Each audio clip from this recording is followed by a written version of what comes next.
अनिका जैसे ही बच्चों को देखती है, उसका चेहरा एक साथ कई भावनाओं से भर जाता है।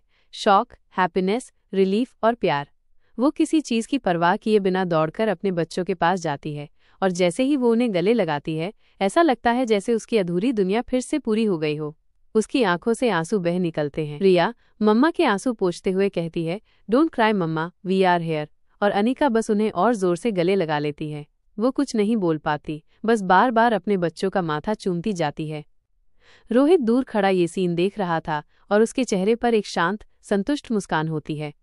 उसे इस वक्त सिर्फ इतना महसूस होता है कि उसने जो किया वो बिल्कुल सही किया। वो जानता था कि अनिका शायद इस फैसले पर उससे नाराज भी हो सकती है, लेकिन आज इस एक झलक ने सब कुछ कह दिया था। अनिका अब थोड़ा सहज हो चुकी थी। वो अपने बच्चों की मौजूदगी को दिल से महसूस कर रही थी। इस पल को और भी खास बनाने के लिए वो धीरे धीरे केक की ओर बढ़ती है। सभी की नजरों के बीच वो केक को कट करती है और सबसे पहले रोहित को केक का एक टुकड़ा खिलाती है। हल्की सी मुस्कान के साथ रोहित भी चुपचाप केक खा लेता है और उसके चेहरे पर वही पुरानी शरारती चमक लौट आती है। इसके बाद अनिका अपने तीनों बच्चों रिया, अलेक्जेंडर और आर्यन को भी केक खिलाती है। बच्चों की आंखों में चमक थी, जैसे उन्हें अपनी माँ की बाहों में लौट आने का सुकून मिल गया हो। फिर वो धीरे धीरे सब मेहमानों को भी केक देती है, हर एक को मुस्कुराकर, जैसे वो अपने पलों को सबके साथ बांटना चाहती हो। अब बारी आती है गिफ्ट्स की। एक एक करके सब लोग अनिका को कुछ न कुछ भेंट करते हैं। किसी ने एक ज्वेलरी बॉक्स दिया, किसी ने एक पर्सनलाइज्ड डायरी, किसी ने उसकी पसंद का परफ्यूम, तो किसी ने पुरानी यादों से जुड़ा एक फोटो फ्रेम। हर तोहफा अनिका को ये महसूस करा रहा था कि वो सबके लिए कितनी खास है। लेकिन इन सभी खूबसूरत पलों के बीच अनिका का मन अचानक किसी और तरफ चला जाता है, सीक्रेट लैब की ओर, जहां एनी के पास बच्चों के क्लोन मौजूद थे। बच्चों को सामने देखकर अनिका का दिल फिर से थोड़ा भारी हो गया। एक पल को उसे लगने लगा कि वो सच और झूठ के बीच खड़ी है। वो महसूस करती है कि ये पल जितना सच्चा है, उसके पीछे छिपा सच उतना ही खतरनाक भी है। पर तभी रोहित धीरे से उसके कंधे पर हाथ रखता है, बस एक टच, और जैसे उसने अनिका को उस भंवर से बाहर खींच लिया हो। अनिका उसे देखती है और हल्की सी नोट करके खुद को फिर से संभाल लेती है। उसे याद आ जाता है कि यहाँ बहुत लोग हैं, कोई भी उसकी आंखों में शक देख सकता है। और अगर किसी को जरा भी अंदेशा हुआ कि ये बच्चे रियल नहीं हैं, तो जो कुछ उन्होंने अब तक छुपकर देखा या छुपा कर रखा, वो एक झटके में उजागर हो सकता है। इसलिए वो फिर से अपना चेहरा सहेजती है और मुस्कान ओढ़ लेती है। बच्चों की तरफ मुड़कर वो खुद को उन पलों में डुबो देती है। उसका मन तो कर रहा था कि वो अपने बच्चों से ढेरों सवाल करे। तुम लोग अकेले कैसे मैनेज कर रहे हो? क्या वहाँ की स्टडीज ठीक चल रही हैं? क्या तुम वहाँ सेफ हो? तुम्हें मेरी याद आती है ना? लेकिन वो जानती थी कि ये समय इन सवालों का नहीं है। ये वक्त बस उन्हें देखने और महसूस करने का है। हालांकि अनिका को अपने बच्चों के हर एक मोमेंट की खबर रहती थी। एनी हर 2 घंटे में अपडेट भेजती थी, जिसमें बच्चों की हेल्थ रिपोर्ट से लेकर उनके डेली रूटीन और लर्निंग प्रोग्रेस तक सब होता था। अब अनिका धीरे धीरे अपने इमोशंस को कंट्रोल करते हुए अपने तीनों बच्चों रिया, अलेक्जेंडर और आर्यन के सिर पर एक एक कर प्यार से हाथ फेरती है। उनके मासूम चेहरे देखकर उसका दिल भर आता है। लेकिन अब वो खुद को समझा चुकी थी कि इस वक्त उसे स्ट्रांग दिखना है। वो हल्की सी स्माइल देती है और बच्चों से कुछ नॉर्मल बातें करने लगती है। Did you eat properly? Enjoying the party? ताकि कोई शक न करे कि उसके मन में कितनी उथल पुथल चल रही है। कपल डांस और श्वेता का खालीपन। तभी पार्टी का माहौल एक बार फिर से थोड़ा चेंज होता है। सनी और मुक्ता, जो खुद भी इस पार्टी के स्पेशल कपल में से एक थे, माइक हाथ में लेते हैं और एक अनाउंसमेंट करते हैं। अब बारी है हमारी पार्टी की सबसे खास मोमेंट की, कपल डांस की। सबकी निगाहें स्टेज की तरफ घूम जाती हैं। पार्टी की थीम पहले से ही मास्क थी, लेकिन अब उसमें एक नया ट्विस्ट जुड़ चुका था, romantic mask couple dance. Sunny और मुक्ता ने पार्टी के इस सेगमेंट को बहुत ही क्यूट और खास तरीके से प्लान किया था। लिस्ट पहले से फिक्स थी। सबसे पहले रोहित और अनिका, फिर ओमकार और प्रीति, फिर खुद सनी और मुक्ता। राज लक्ष्मी, जो इन दिनों प्रेगनेंसी फेज में थी, थोड़ी वीक थी, इसलिए वो डांस में शामिल नहीं हुई और मयूर उसके साथ एक साइड पर बैठकर सबका डांस एंजॉय कर रहा था। वहीं आकाश और श्रेया भी कपल डांस के लिए तैयार थे और उन्होंने अपना नाम भी लिस्ट में दिया था। एक एक कर कपल स्टेज पर आते गए। हर एक जोड़ी का डांस अपने आप में यूनिक था, किसी का सॉफ्ट और भावुक तो किसी का फन और प्लेफुल। सबने उस पल को पूरी तरह जिया। इसके बाद डीजे ने एक रोमांटिक सॉन्ग प्ले किया, राता लंबिया, और जैसे ही बीट शुरू हुए, लड़कों ने अपने अपने पार्टनर का हाथ थामा और धीरे धीरे डांस फ्लोर पर वापसी की। वहां चारों ओर रोशनी फैली हुई थी और उस म्यूजिक के साथ सब कुछ किसी फिल्मी सीन जैसा लग रहा था। लेकिन सबके बीच एक कोना ऐसा था जहां खड़े होकर श्वेता बस सबको देख रही थी, बिना कुछ बोले, बिना हिले। उसके चेहरे पर हल्की सी मुस्कान तो थी, लेकिन उसमें एक खालीपन भी था। उसे वहां सब कपल्स को एक साथ डांस करता देखकर कहीं न कहीं एक टीस सी उठ रही थी। उसके मन में यही चल रहा था, काश लक्ष्य भी यहाँ होता तो मैं भी उसकी बाहों में होती। वो जानती थी कि उसकी और लक्ष्य की एंगेजमेंट अभी नहीं हुई है और वो दोनों फिलहाल पब्लिकली इस तरह एक कपल की तरह नहीं दिख सकते, लेकिन मन का क्या है वो तो बस महसूस करता है, लॉजिक नहीं देखता। रहस्यमयी मेहमान का आगमन। धीरे धीरे डांस खत्म होने लगता है और सभी मेहमान अब डांस फ्लोर से नीचे उतरते हैं। माहौल अब थोड़ा रिलैक्स्ड हो जाता है। अब पार्टी का फोकस डिनर की ओर मूव करता है। सभी लोग ग्रुप्स में बैठकर खाना एंजॉय करने लगते हैं। हर टेबल पर अलग अलग बातें चल रही होती हैं। कोई फ्यूचर प्लान्स की बात कर रहा था, कोई बच्चों की स्कूलिंग की। माहौल हल्का था, खुशियों से भरा था। खाना खत्म होते ही धीरे धीरे मेहमान अब विदाई लेने लगते हैं। मल्होत्रा और परासर परिवार अब तक पार्टी से निकल चुके थे। अब वहां सिर्फ गुलेरिया और मारवा परिवार के कुछ चुनिंदा लोग ही बचे थे। रोहित एक कोने में आकाश और करण के साथ कुछ सीरियस बातें कर रहा था, शायद बिजनेस या सिक्योरिटी से जुड़ी हुई। अनिका उस वक्त थोड़ी दूर अकेली खड़ी थी। बच्चों को एनी के साथ अंदर भेज चुकी थी ताकि वे रेस्ट कर सकें। उसकी नजरें कहीं स्थिर थीं, जैसे वो कुछ सोच रही हो। तभी एक अजनबी वहां आता है। उसने ओवरकोट पहन रखा था और उसका पूरा चेहरा एक डार्क ब्लैक मास्क से ढका हुआ था। उसकी बॉडी लैंग्वेज देखकर ये अंदाजा लगाना मुश्किल था कि वो कोई मर्द है या औरत। उसकी चाल में एक अजीब सा कॉन्फिडेंस था। उस रहस्यमयी शख्स की मौजूदगी जैसे माहौल को अचानक ठंडा कर देती है। वह बिना एक शब्द कहे अनिका के पास आता है। उसकी चाल धीमी मगर बहुत कॉन्फिडेंट थी, जैसे वो हर कदम सोच समझकर रख रहा हो। उसके हाथ में एक छोटा सा गिफ्ट बॉक्स था, खूबसूरत सी रैपिंग जिस पर एक डार्क ब्लू रिबन बंधी हुई थी। वो बॉक्स अनिका की ओर बढ़ाता है। अनिका थोड़ी चौंकती है, लेकिन फिर वो धीरे से बॉक्स ले लेती है और एक शालीन मुस्कान उस शख्स को दे देती है। उसकी आंखों में सवाल जरूर थे, लेकिन उसने कुछ पूछा नहीं। शायद वो इस वक्त कुछ भी जाहिर नहीं करना चाहती थी। उस अजनबी ने बिना कुछ कहे हल्की सी स्माइल दी। फिर वो मुड़कर जाने लगा, लेकिन तभी वो अचानक करण से टकरा जाता है। करण, जो अभी रोहित के साथ बात करके मुड़ा ही था, एकदम सामने इस अजनबी से जा भिड़ता है। जैसे ही करण की नज़र उस शख्स की आंखों से मिलती है, एक झटका सा लगता है। करण की सांसें रुक जाती हैं। वो कुछ पल वहीं जड़ हो जाता है, जैसे वक्त थम गया हो। करण कुछ सेकंड बाद जब होश में आता है तो चारों ओर नजरें दौड़ाता है। वो कहाँ गया? अभी तो यहीं था। वो तेजी से वहां देखने लगता है, स्टेज के पीछे, बाहर के कॉरिडोर में, लॉन की तरफ, लेकिन वो शख्स जैसे हवा में गायब हो गया था। आखिर कौन था वो? क्यों करण उसे देखकर ऐसा रिएक्ट कर गया? क्या कोई पुराना राज था या कोई भूली हुई कहानी अब फिर से सामने आने वाली थी? संगीत की धीमी धुन के बीच करण गुलेरिया का मन कहीं और ही उलझा हुआ था। उनकी आंखें भीड़ में लगातार किसी एक चेहरे को खोज रही थी, वही अजनबी जिसने कुछ देर पहले अनिका को गिफ्ट दिया था और करण की आंखों से टकराते ही अचानक गायब हो गया। करण लॉन के कोने में खड़े थे, उनकी नजरें पूरे हॉल को स्कैन कर रही थीं। वो कहाँ गया? उनके मन में एक अजीब सी बेचैनी थी, एक असहज शंका। वो उस पल को नजरअंदाज नहीं कर सकते थे। वे आंखें एक झलक में बहुत कुछ कह गई थीं। थोड़ी दूर खड़ा आकाश गुलेरिया अपने पिता को लगातार देख रहा था। उसे हैरानी हो रही थी कि करण पापा आज इतने परेशान क्यों लग रहे हैं, जबकि वो हमेशा इतने शांत रहते हैं। आकाश मन ही मन सोच रहा था। कुछ देर और इंतजार करने के बाद वो सीधे करण के पास आया। पापा, सब ठीक है, मैं कब से देख रहा हूँ, आप किसी को ढूंढ रहे हो। कोई परेशानी है? करण हल्का सा चौंका। उन्होंने एक पल आकाश की आंखों में देखा और महसूस किया कि वो उससे कुछ भी छिपा नहीं सकते, लेकिन ये सच बोलने का सही समय नहीं था। करण ने तुरंत नजरें चुराते हुए सामने स्वीट काउंटर की तरफ इशारा किया और कहा, कुछ नहीं बेटा, बस एक स्वीट का टुकड़ा गले में अटक गया था। आकाश यह सुनते ही तुरंत पानी के काउंटर की तरफ भागा और झट से एक गिलास पानी लेकर लौटा। लीजिए पापा, पानी पी लीजिए। करण ने जबरदस्ती मुस्कुराने की कोशिश की और पानी पी लिया। आकाश अब भी उनकी आंखों में झांक रहा था। अब सब ठीक है ना? आप बहुत टेंस लग रहे हैं पापा। करण गुलेरिया ने धीरे से सिर हिलाया, लेकिन उनकी आंखों में अब भी कुछ उलझन बाकी थी। फिर भी उन्होंने खुद को संभालते हुए कहा, अब हमें चलना चाहिए, रात काफी हो चुकी है।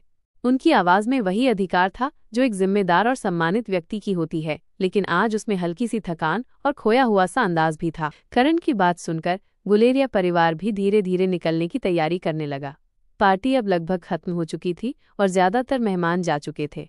सबसे पहले श्रेया आगे आई और अनिका को प्यार से गले लगाकर बोली, it was a beautiful evening Anika, you looked absolutely stunning. Anika मुस्कुरा दी और बोली, thank you so much Shreya, ये सब आप लोगों के बिना पॉसिबल ही नहीं होता। फिर राजलक्ष्मी और नंदिनी बारी बारी से उसके पास आईं। राजलक्ष्मी का चेहरा थका हुआ था, लेकिन आंखों में बहुत सारा प्यार और अपनापन था। अनिका उसे देखकर तुरंत उसका हाथ पकड़ती है और प्यार से कहती है, राजलक्ष्मी, अब तुम थोड़ा ब्रेक लो, आई मीन इट। ट्विंस को कैरी करना कोई मजाक नहीं है। उसका हाथ धीरे से राजलक्ष्मी के पेट पर गया, जहां अभी एक नया जीवन आकार ले रहा था। तुम्हें अब अपनी हेल्थ को प्रायोरिटी देनी चाहिए। कोई ज़रूरत नहीं है कि तुम खुद को थकाओ। राजलक्ष्मी थोड़ी इमोशनल हो गई। वो मुस्कुराकर बोली, यस मैडम, लेकिन हफ्ते में 3 दिन तो काम करने दो, वरना मैं घर में पड़े पड़े बोर हो जाऊंगी। इस पर नंदिनी और श्रेया दोनों हंस पड़ी। नहीं राजलक्ष्मी, अनिका बिल्कुल सही कह रही है, श्रेया ने तुरंत कहा।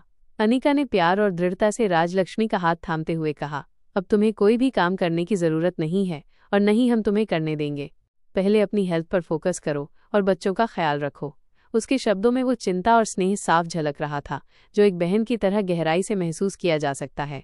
काम तो जिंदगी भर रहेगा, लेकिन ये समय, ये अनमोल पल वापस नहीं आएंगे। राजलक्ष्मी अब पूरी तरह से इमोशनल हो गई थी। उसने खुद को पूरी तरह असहाय और समर्पित किया और मुस्कुराते हुए कहा, जैसा आप लोग कहते हैं, मैं बिल्कुल वैसा ही करूंगी, आई प्रॉमिस। वहीं दूसरी तरफ माहौल को थोड़ा हल्का करते हुए मयूर एक कोने में खड़े ओमकार और प्रीति के पास जाता है। उसने ओमकार के कंधे पर हाथ रखा और मजाकिया अंदाज में बोला, ओम, अब तो मुझे लगने लगा है कि हमें प्रीति को दुल्हन बनाकर अपने घर ले ही आना चाहिए, वरना तुम यही परमानेंट रेजिडेंट बन जाओगे, जवाई बनकर। मयूर गुलेरिया की बात सुनकर वहां खड़े सब हंसने लगते हैं। हंसी का वो पल अचानक पूरे माहौल में ताजगी भर देता है। ओमकार अब हल्का चिढ़ता हुआ मयूर से कहता है, क्या यार मयूर भाई, आप भी। वहीं प्रीति का चेहरा अब शर्म से पूरा गुलाबी हो चुका था। वो झेपकर नीचे देखने लगती है, लेकिन उसकी आंखों में जो चमक थी वो छुपाए नहीं छुप रही थी। करण की उलझन और अनिका का सुकून। इसी बीच करण गुलेरिया चुपचाप अनिका के पास आते हैं। कुछ कहे बिना बहुत ही शांत और भावुकता से भरे हुए अंदाज में वो अपना हाथ अनिका के सिर पर रख देते हैं। अनिका को करण का ये जेस्चर थोड़ा अप्रत्याशित लगता है। वो उन्हें देखती है, उनकी आंखों में सवाल है, लेकिन करण की आंखें किसी गहरी सोच में डूबी हुई थीं। हालांकि अनिका कभी भी करण गुलेरिया के साथ बहुत ज्यादा खुलकर बात नहीं करती थी, लेकिन आज जो कुछ भी हुआ वो सब कुछ उसे थोड़ा अलग और असामान्य लग रहा था। पापा का बिना कुछ बोले उसके सिर पर यूं हाथ रख देना, उनके चेहरे का वो रिक्त एक्सप्रेशन और फिर अचानक वहां से चले जाना, ये सब उसे अंदर से परेशान कर रहा था। अब वो करण की आंखों में जो कुछ भी देखने की कोशिश कर रही थी वो उसे साफ समझ नहीं आ रहा था। कुछ देर सोचने के बाद अनिका ने धीरे से पूछा, क्या बात है पापा, आप कुछ परेशान लग रहे हैं? सब ठीक तो है ना? करण ने तुरंत मुस्कुराने की कोशिश की, लेकिन वो मुस्कान थोड़ी झूठी थी। फिर उसने हल्का सा सिर हिलाया और बोला, हाँ बेटा, सब ठीक है, बस थोड़ी सी सेहत ठीक नहीं लग रही। I think I am just tired now, आखिर मेरी उम्र हो गई है। करण की ये बात सुनकर अनिका मुस्कुरा तो दी, लेकिन उसके मन में कहीं न कहीं ये शक रह गया कि पापा कुछ छिपा रहे हैं। वो जानती थी कि पापा अक्सर अपने दिल की बात आसानी से किसी से नहीं कहते, लेकिन आज का उनका बर्ताव सच में थोड़ा अलग था। फिर भी उसने ज्यादा सवाल नहीं किए और जेंटली करण को गले लगाते हुए बोली, टेक केयर पापा, और अगर कुछ भी जरूरी लगे तो प्लीज मुझे बताइएगा। करण ने सिर हिलाते हुए बाय कहा और सब लोग अब धीरे धीरे विदा लेने लगे। शांत होता मारवा हाउस और बच्चों का आगमन। थोड़ी ही देर में मारवा हाउस एक बार फिर शांत हो गया। बर्थडे पार्टी का जोश अब थकावट में बदल चुका था। हर किसी के चेहरे पर मुस्कान थी, लेकिन थकान की परछाइयां भी साफ दिख रही थीं। अब सब अपने अपने कमरों की तरफ बढ़ने लगे। अनिका भी रोहित के साथ अपने कमरे की तरफ बढ़ी। कमरे में पहुंचते ही उसने कुछ देर रिलैक्स किया और फिर फ्रेश होने के लिए वॉशरूम में चली गई। नहाकर बाहर निकलते ही वो बाल सुखाने के लिए बालकनी की ओर बढ़ी। रात की ठंडी हवा उसके भीगे बालों को धीरे धीरे सुखा रही थी और वो उन पलों को एंजॉय कर रही थी। तभी कमरे के दरवाजे पर दस्तक की आवाज आई। रोहित, जो कि बिस्तर पर बैठा था, तुरंत उठा और दरवाजा खोलने गया। जैसे ही उसने दरवाजा खोला, सामने का नजारा देखकर वो कुछ पल के लिए अवाक रह गया। सामने उनके तीनों बच्चे खड़े थे, मुस्कुराते हुए, अपनी मासूमियत में खोए हुए। जैसे ही रिया की नजर रोहित पर पड़ती है, उसकी आंखों में एक अजीब सी चमक आ जाती है, जो केवल एक बेटी ही अपने पिता को देखकर महसूस कर सकती है। वो बिना एक पल गंवाए सीधे दौड़कर रोहित की कमर से लिपट जाती है और मासूम सी आवाज में कहती है, आई मिस्ड यू डैड, क्या आपने भी मुझे मिस किया? रोहित मुस्कुराता है और तुरंत रिया को अपनी बाहों में उठाकर उसके नन्हे से गाल पर एक प्यारा सा किस करता है। मैंने भी अपनी प्रिंसेस को बहुत मिस किया, वो भावुक होते हुए कहता है। इस पल में दोनों की आंखें कुछ पल के लिए बंद हो जाती हैं, मानो समय कुछ देर के लिए थम गया हो। तभी आर्यन और अलेक्जेंडर भी आगे बढ़ते हैं, थोड़े संकोच में, लेकिन चेहरे पर हल्की मुस्कान लिए। वे एक साथ बोलते हैं, हेलो डैड, आप कैसे हो? हालांकि दोनों भाई अपने पिता से हमेशा थोड़ा डरते थे, क्योंकि उन्होंने शुरू से ही महसूस किया था कि रोहित रिया को बाकियों की तुलना में थोड़ा ज्यादा प्यार करता है। वो जानते थे कि रिया सबसे छोटी है और साथ ही सबसे चंचल भी, और शायद इसी वजह से वो सबकी लाडली बन चुकी थी। लेकिन फिर भी इन दोनों भाइयों ने कभी इस बात को अपने दिल में जगह नहीं दी, क्योंकि वे रिया को दिल से अपनी लिटिल सिस्टर मानते थे। पहली बार उन्होंने खुलकर अपने मन की बात कही, डैड, हमने भी रिया की तरह आपको बहुत मिस किया है। रोहित का दिल जैसे भर आया। उसने तुरंत दोनों बेटों के सिर पर प्यार से हाथ रखा और उनकी आंखों में देखकर मुस्कुराया। I missed you too my boys. Anika की भावुकता और बच्चों के मन की बात, इस पूरे भावनात्मक दृश्य को अनिका बालकनी से देख रही थी।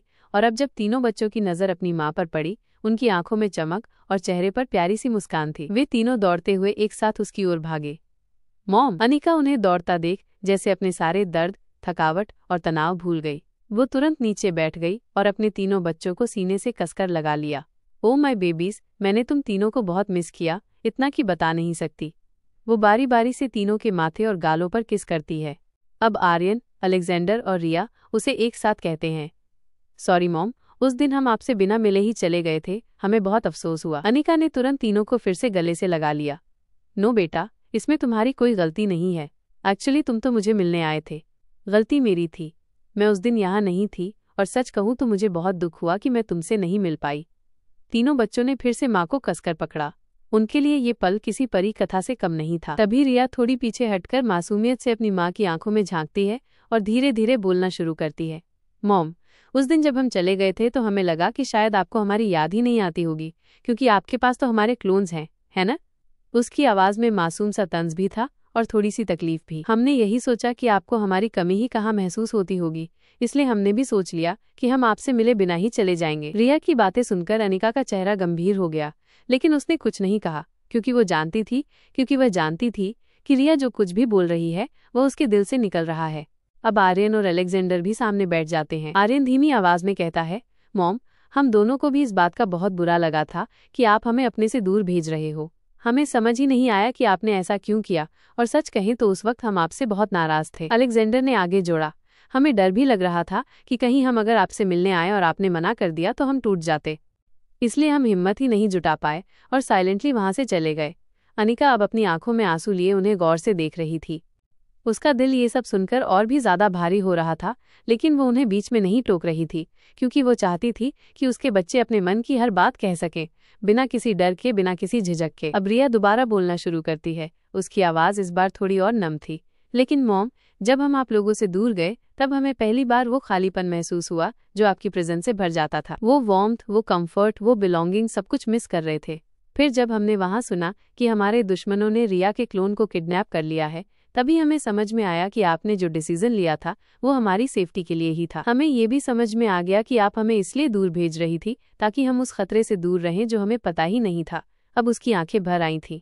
उसने अनिका का हाथ पकड़कर कहा, I am really sorry mom, हमें नहीं पता था कि आप जो कर रही थीं वो हमारे भले के लिए था, और हम नादानी में उसे गलत समझ बैठे थे। आर्यन और अलेक्जेंडर भी अब सिर झुकाकर कहते हैं, मॉम, हमें भी माफ कर दो, हम इमैच्योर थे और हमने आपको जज कर लिया।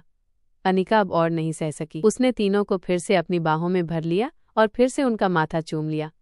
रिया की आंखों में थोड़ी सी नमी और एक मासूम सी मुस्कान थी। वो अपनी मम्मी को देखती हुई कहती है, हमें उस दिन आपसे मिलकर जाना चाहिए था मॉम, लेकिन उस समय हम समझ नहीं पाए कि आप जो कर रही थी वो हमारे अच्छे के लिए ही है। खैर, जो उनके साथ खड़ी थी, रिया की बात सुनते ही हल्के से मुस्कुराती है और उसके सिर पर प्यार से हाथ फेरते हुए कहती है, कोई बात नहीं बच्चा, तुम बच्चे हो, और बच्चे ही तो कभी कभी बिना सोचे समझे डिसीजंस ले लेते हैं। गिफ्ट्स की बौछार। जब अनिका थोड़ा रिलैक्स होते हुए अपने तीनों बच्चों की तरफ मुड़ती है और सॉफ्टली पूछती है, तो बताओ वहाँ कैसे लग रहा है तुम्हें? Is everything going well? तुम्हारा मन लग गया वहाँ? तीनों बच्चों के चेहरे पर अब खुशी की चमक लौट आई थी। सबसे पहले आर्यन बोलता है, हाँ मॉम, शुरू में तो ऑनेस्टली बिल्कुल भी अच्छा नहीं लग रहा था, हर चीज अजीब लग रही थी। अलेक्जेंडर ने कहा, हमें आपकी और डैड की बहुत याद आती थी। वो छोटा सा हग, डिनर टाइम की बातें, सब कुछ मिस कर रहे थे। रिया तुरंत बीच में कूदती है और मुस्कुराते हुए कहती है, लेकिन अब हम वहाँ धीरे धीरे सेट हो रहे हैं और आर्यन और अलेक्जेंडर तो मेरा इतना ख्याल रखते हैं कि बस पूछो मत मॉम। रिया की बात सुनकर अनिका के चेहरे पर एक अलग ही शांति और संतुष्टि नजर आती है। वो अपनी दोनों बाहों से आर्यन और अलेक्जेंडर को पास बुलाती है और उनके गालों पर हाथ फेरते हुए प्यार से कहती है, मुझे तुम दोनों से यही उम्मीद थी कि तुम अपनी छोटी बहन का हर हाल में साथ दोगे और उसका ध्यान रखोगे। अब आर्यन और अलेक्जेंडर भी थोड़ा भावुक हो जाते हैं और सिर हिलाते हुए कहते हैं, हाँ मॉम, रिया सिर्फ हमारी बहन नहीं है, वो हमारी रेस्पॉन्सिबिलिटी भी है और उसे हैप्पी और सेफ रखना हमारी प्रायोरिटी है। फिर आर्यन थोड़ी हिचकिचाहट से कहता है, मॉम, एक बात कहनी थी। कभी कभी दिल में ये थॉट आता है कि अगर उन क्लोन्स की वजह से आपको हमसे कम अटैचमेंट हो गया तो। अनिका तुरंत उसकी बात बीच में काटते हुए, उनके सिर पर हाथ रखते हुए बहुत ही इमोशनल टोन में कहती है, नहीं बेटा, कभी मत सोचना ऐसा। रोबोट चाहे कितने भी इंटेलिजेंट क्यों न हो, दिखने में चाहे तुम्हारे एग्जैक्ट कॉपीज क्यों न हो, लेकिन वो कभी भी तुम्हारे इमोशंस, तुम्हारे प्यार, तुम्हारी मासूमियत और हमारी सारी बॉन्डिंग को रिप्लेस नहीं कर सकते। मेरे लिए तुम तीनों ही मेरे दिल की धड़कन हो। आखिरकार वो चाहे जितने भी एडवांस्ड, स्मार्ट या रियलिस्टिक क्यों न हो, है तो सिर्फ रोबोट ही न। अनिका एक गहरी सांस लेते हुए बोलती है, लेकिन मेरे लिए मेरी असली दुनिया, मेरी असली खुशी, मेरी जान तो सिर्फ तुम तीनों में ही बसती है। फिर वो मुस्कुराते हुए तीनों बच्चों को सॉफ्टली अपने पास बुलाती है और उन्हें केयरफुली बेड पर बैठा देती है। खुद भी उनके बगल में बैठ जाती है, जैसे वो हर उस पल की भरपाई करना चाहती हो जो उसने अपने बच्चों से दूर रहकर खो दिए। उसी पल रोहित भी पास आकर क्वाइटली बैठ जाता है। अब पूरी फैमिली एक साथ थी, एक कोजी और इमोशनली परिपूर्ण पल। तभी अचानक रिया बहुत ही चंचल और टिपिकल बच्चे की तरह बोल पड़ती है, मॉम, आपने सबसे ज्यादा मुझे मिस किया ना। उसके बोलने के अंदाज में एक्साइटमेंट और थोड़ी सी शरारत भी थी। अनिका मुस्कुरा देती है, लेकिन कुछ कहने से पहले ही आर्यन जेंटली बोल उठता है, रिया, मॉम, हम तीनों को बराबर प्यार करती हैं और उन्होंने हम तीनों को ही बहुत मिस किया होगा। रिया थोड़ा ड्रामा करते हुए कहती है, बट मैं तो सबसे छोटी हूं ना, इसलिए मॉम ने मुझे ज्यादा मिस किया होगा, है ना मॉम, बताइए ना। वो मॉम का हाथ पकड़कर थोड़ी जिद करती है। उसकी आंखों में क्यूरियोसिटी और स्नेह दोनों थे। आर्यन और अलेक्जेंडर एक दूसरे की तरफ देखकर हल्के से मुस्कुराते हैं। उन्हें रिया की आदत पता थी, वो हमेशा चाहती थी कि कोई उसे स्पेशल फील कराए, ठीक वैसे ही जैसे डैड यानी रोहित उसे करते थे। लेकिन दोनों भाइयों को इस बात से कोई प्रॉब्लम नहीं था। वो रिया को सिर्फ एक छोटी बहन ही नहीं, बल्कि अपने दिल का एक टुकड़ा मानते थे। उसकी छोटी छोटी खुशियां ही उनकी प्रायोरिटी होती थी। अब रिया की नज़र एकदम से कमरे के कोने में रखे हुए कलरफुल और अट्रैक्टिवली पैक्ड गिफ्ट्स पर जाती है। मॉम और डैड, ये सारे गिफ्ट्स आपको मिले हैं? वो अपनी जगह से एक्साइटमेंट में उछलते हुए कहती है। फिर बिना किसी जवाब का इंतजार किए वो सीधे उन गिफ्ट्स की तरफ दौड़ पड़ती है। क्या हम अभी ये सारे गिफ्ट्स खोलकर देख सकते हैं? Please mom. अनिका रिया को इतनी खुश और उत्साहित देखकर सॉफ्टली नोट करती है। उसे अच्छी तरह याद था कि रिया को हमेशा से सरप्राइजेस और गिफ्ट ओपनिंग मोमेंट्स बेहद पसंद रहे हैं। रिया एक एक करके सभी गिफ्ट्स के रैपिंग्स खोलने लगती है, जैसे कोई ट्रेजर हंट चल रही हो। तभी उसके हाथ में एक ऐसा गिफ्ट बॉक्स आता है जिसे देख वो थोड़ी देर रुक जाती है। ओह, ये दादी माँ ने भेजा था ना। रिया बॉक्स को हाथ में लेते हुए धीरे से बोलती है। वो जानती थी कि ये गिफ्ट आयशा मारवा ने भेजा है। जैसे ही वो केयरफुली उस बॉक्स को खोलती है, उसकी आंखें एकदम चमक जाती हैं। उसमें से एक बेहद खूबसूरत और रॉयल दिखने वाला पुश्तैनी डायमंड नेकलेस निकलता है। वाओ मॉम, ये कितना गॉर्जियस है, रिया ऑलमोस्ट चीखते हुए कहती है। उसकी आंखें उस नेकलेस पर टिकी हुई थी। वो नेकलेस एक रॉयल हेरिटेज पीस लग रहा था। उसमें सेंटर में एक डीप ब्लू डायमंड था, जिसके चारों तरफ छोटे छोटे रियल डायमंड्स बड़ी बारीकी से जड़े हुए थे। उसकी डिज़ाइन इतनी इंट्रिकेट थी कि कोई भी ज्वेलरी लवर उसे देखकर मंत्रमुग्ध हो जाए। वो डायमंड नेकलेस कोई आम गहना नहीं था, वो एक ऐसी लिगेसी थी जिसे आज के समय में देख पाना लगभग इम्पॉसिबल हो गया था। वो नेकलेस एक रॉयल परिवार की पहचान थी, एक ट्रेडिशनल डिज़ाइन में ढली हुई याद जिसे आयशा मारवा ने सालों से बड़े ही केयरफुल तरीके से संभाल कर रखा था। इतना दुर्लभ और मूल्यवान कि उसकी कीमत का अंदाज़ा लगाना आज भी मुश्किल था। उसे देखकर साफ लग रहा था कि ये सिर्फ कोई फैशन ज्वेलरी नहीं बल्कि एक सिंबल था, हेरिटेज और भावनाओं का एक बेशकीमती मेल। रिया उस नेकलेस को बार बार निहार रही थी। वो उसकी खूबसूरती से मंत्रमुग्ध थी, लेकिन अभी उसका एक्साइटमेंट खत्म नहीं हुआ था। अब वो फिर से एक नया गिफ्ट बॉक्स उठाती है। ये बॉक्स थोड़ा अलग दिख रहा था और उसमें एक छोटी सी मेटालिक प्लेट पर नाम लिखा था, फ्रॉम करण। रिया के चेहरे पर तुरंत एक मुस्कान आ जाती है।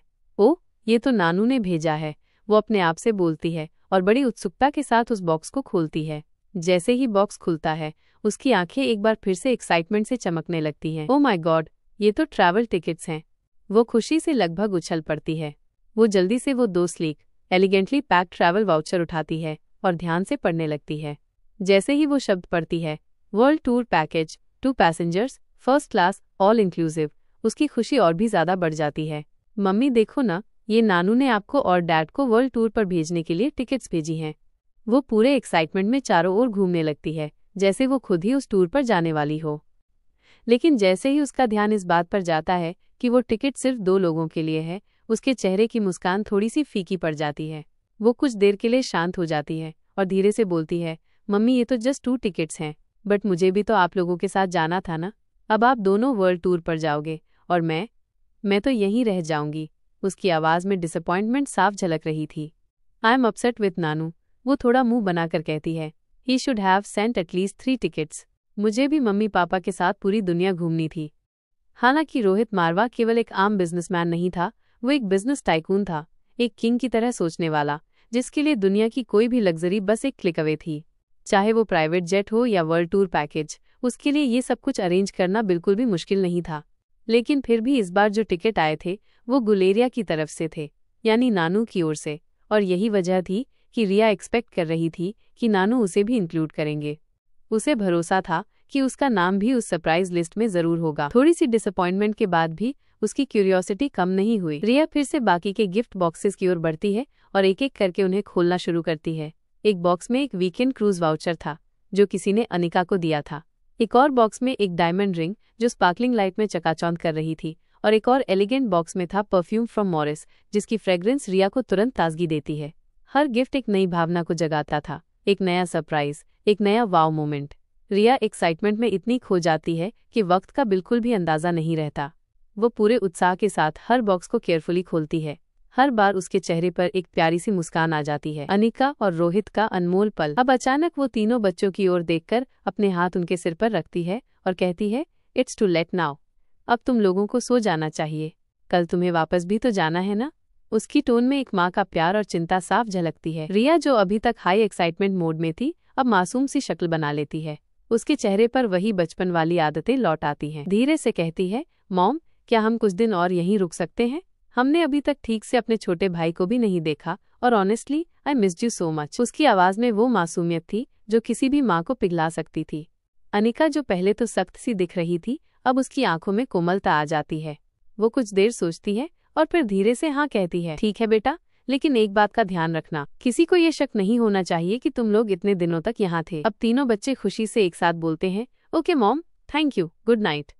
और फिर अनिका और रोहित को प्यारा सा हग और माथे पर किस देकर अपने कमरों की तरफ चले जाते हैं। उनके जाते ही कमरे में थोड़ी सी खामोशी छा जाती है, लेकिन वो खामोशी बोझिल नहीं बल्कि एक आरामदायक ठहराव जैसा लगता है। अब अनिका रोहित की तरफ देखती है और मुस्कुराते हुए कहती है, थैंक्स मिस्टर मारवा, इतने खूबसूरत गिफ्ट्स देने के लिए। रोहित थोड़ा शरारती मुस्कान के साथ जवाब देता है, इफ यू वांट तो तुम मुझे उसका रिटर्न गिफ्ट भी दे सकती हो। अनिका एकदम समझ जाती है कि रोहित का इशारा किस तरफ था।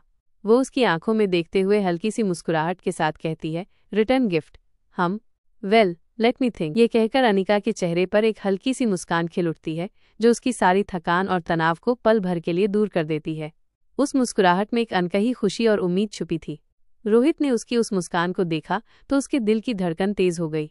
धीरे धीरे वो अनिका की तरफ बढ़ता है, मानो दोनों की जिंदगी की सारी भागदौड़, सभी परेशानियां, सारी उलझनें इस एक पल के लिए ठहर सी गई हों।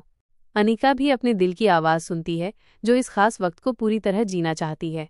वो अपनी आंखें बंद कर लेती है और अपने आप को पूरी तरह से उस पल में खो देती है जहां सिर्फ रोहित और वो थे, एक दूसरे के करीब, बिना किसी डर, बिना किसी झिझक के। करण की नींद में खलल और अनिका का फोन। लेकिन जैसे ही ये खूबसूरत पल अपनी चरम सीमा पर पहुंचता है, अनिका का फोन बजने लगता है। फोन की स्क्रीन पर आने वाले कॉलर आईडी को देखते ही उसका दिल एकाएक थम सा जाता है। उस कॉलर का नाम देखकर अनिका की आंखों में हैरानी और चिंता की झलक साफ दिखाई देती है। इधर गुलेरिया हाउस में सब लोग अपने अपने रूम में पहुंच चुके थे। लंबे दिन की थकान ने सभी को झकझोर कर रख दिया था। हर कोई अपने अपने कमरे में जाकर आराम करने की कोशिश में था। करण गुलेरिया भी अपनी रूटीन की तरह अपने रूम में चले गए थे, लेकिन आज उनकी नींद कहीं खो गई थी। दिन भर की थकान और ज्यादा चिंता के बाद भी वो बेड पर लेटकर आंखें बंद करते हैं, लेकिन नींद उनके कदमों से हमेशा एक कदम आगे चलती रहती है। जैसे ही वो आंखें बंद करते हैं, उन्हें एक बार फिर वही आंखें नजर आती हैं।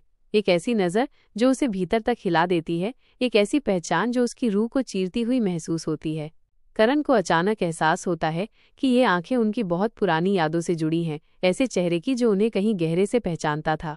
करण की उन आंखों ने उसे किसी पुराने छुपे हुए एहसास की याद दिला दी थी, ऐसे एहसास जो अक्सर जिंदगी में अचानक किसी याद की तरह उभर आते हैं और दिल को बेचैन कर देते हैं। आज करण अपनी पलंग पर करवटें बदल बदल कर थक चुके थे, पर मन की बेचैनी उन्हें चैन से सोने नहीं दे रही थी।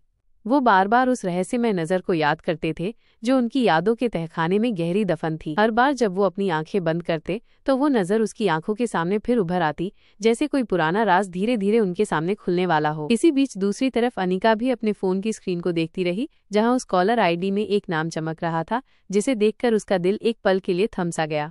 उस नाम को देखकर अनिका की पूरी दुनिया जैसे हिल गई हो।